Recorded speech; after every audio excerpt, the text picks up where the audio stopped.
Okay, so I didn't know exactly what people were anticipating from this presentation, so I want to start with just asking you guys questions. I want to make sure that I address whatever you came to see or to learn. So off the top, anything you guys in particular wanted to learn or ask? Yeah, I want to know everything. Okay. So I don't want this to seem like you're in like an anatomy class or anything, but at the same time, I feel like it's our responsibility to know how our bodies work. And I think a lot of time, this is a quote that actually sums it up. Okay, being injury-free in the present doesn't guarantee that all is well for the future. So sometimes our body is coping, but things are getting imbalanced, and our body breaks down, and it gets harder to heal. Yes. I wanted to say, I noticed that the way I don't know if this has to do with age or just how I've worked out in the past, and it's like kind of coming to a head, but I get lopsided. I feel like I'm like getting lopsided where overdeveloped in some areas and underdeveloped, like my glutes. We're gonna talk about glutes. Yeah.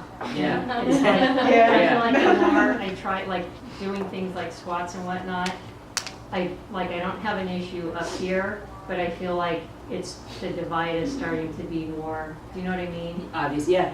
Your glutes. I'll just hop right into it. We're gonna talk about 3 different zones today. We're gonna talk about the central zone, which is your trunk. We're gonna talk about the pelvis, which is our lower zone, and we're gonna talk about our shoulder girdle, which is our upper zone. So when we get to glutes, it'll basically address what you just talked about. Okay. So, check engine light. So, resisting healing, that's our check engine light.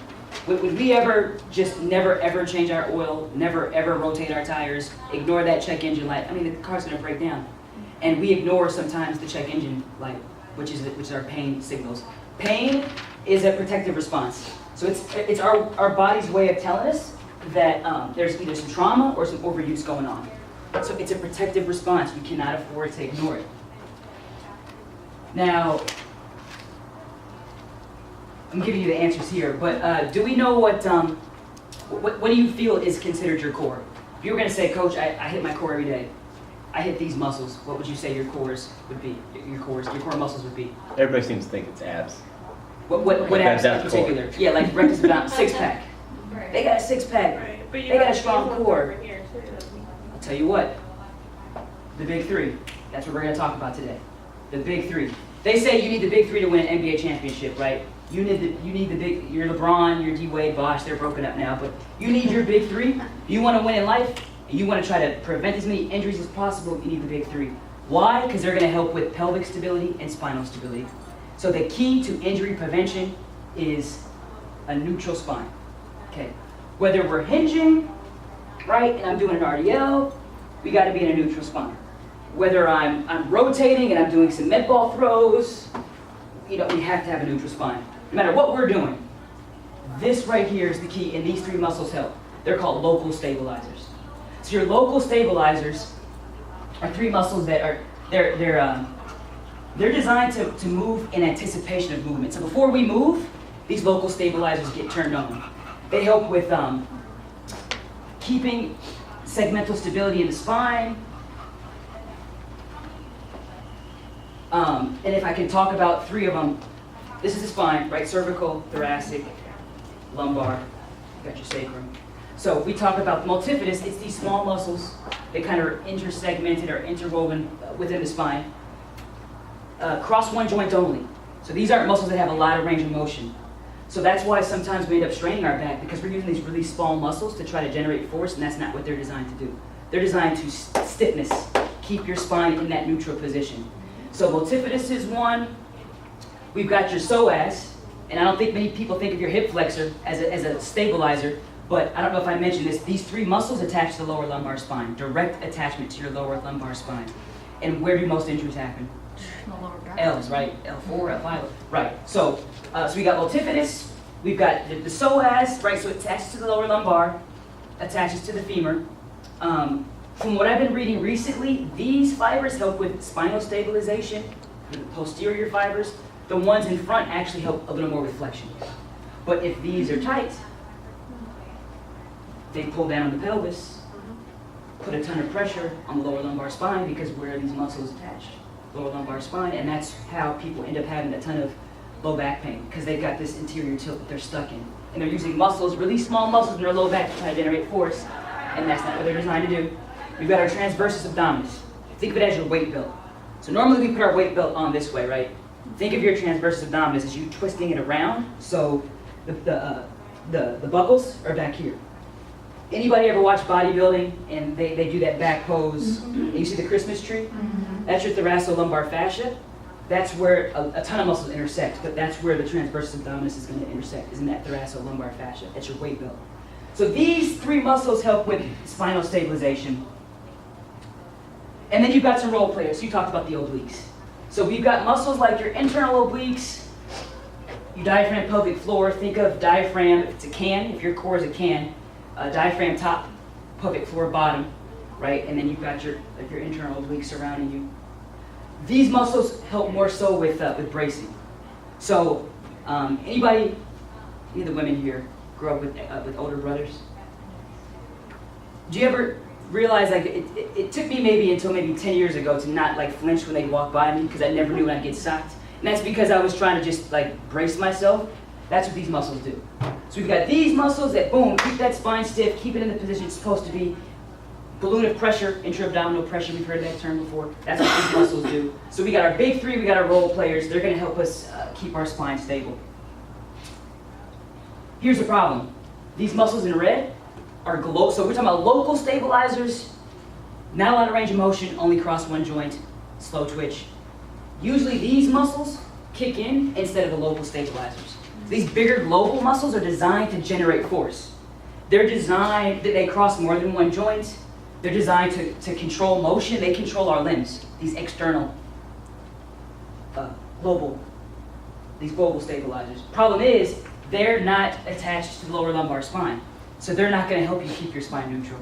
But that tends to be a lot of people's recruitment patterns, okay? And that's just, if you want to take Johnny Strauss talked about video. If you want to take a picture of any of this, feel free to take a picture. I can do that, totally fine. If you want to, if the lighting's weird, roll up on the screen, do what you gotta do. Totally okay with that. Because yeah, this is kind of advanced, but it's like we have to know. If we can know this, this is my question. I tell my athletes all the time. It's not a trick question. How many backs do you have? Okay, so when I see somebody picking up a dumbbell and they're just like, ooh, that's a rep. You know, hey, that's a rep too. It's not just when I'm preparing for a deadlift. Kelly Starr had said that, I don't know if this is the correct number, but he said that we've got, technically our joints should be able to last through millions of cycles. And if we talk about flexion cycles, we are limited. When you burn through your flexion cycles, that's the time when you bend over to pick something light and you throw your back out. It wasn't that time. It was years of you moving improperly, and then that was the last straw. You burned through your last flexion cycle. So the key is knowing this so we can be conscious of our movement, because we never know when we're going to hit that last rep, right? We never know. Okay. Here are some examples. So we talked about, and let's go back to these lats, right? Your wings, your rectors, superficial low back muscles, your hammies, rectus abdominis, your six-pack muscles, your external obliques. Those are the globals that are designed to create force, control motion. Question, based on what we just learned, can we see who feels, which one's correct, which one's incorrect?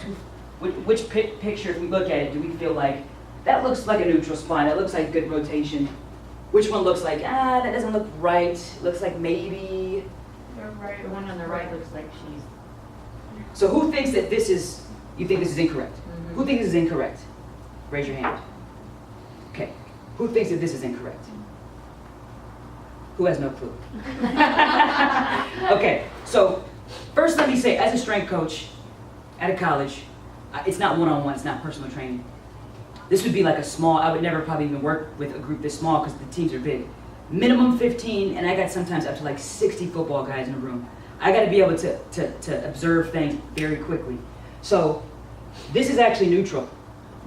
So if we look at how she's trying to generate force, look at that rotation, right? Shoulders rotating, hips rotating, that spine's neutral, right? Here, right, she's trying to create force through the muscles in her back that aren't designed to create force. They're designed to stabilize, right? What is she doing? She's using those obliques to help her.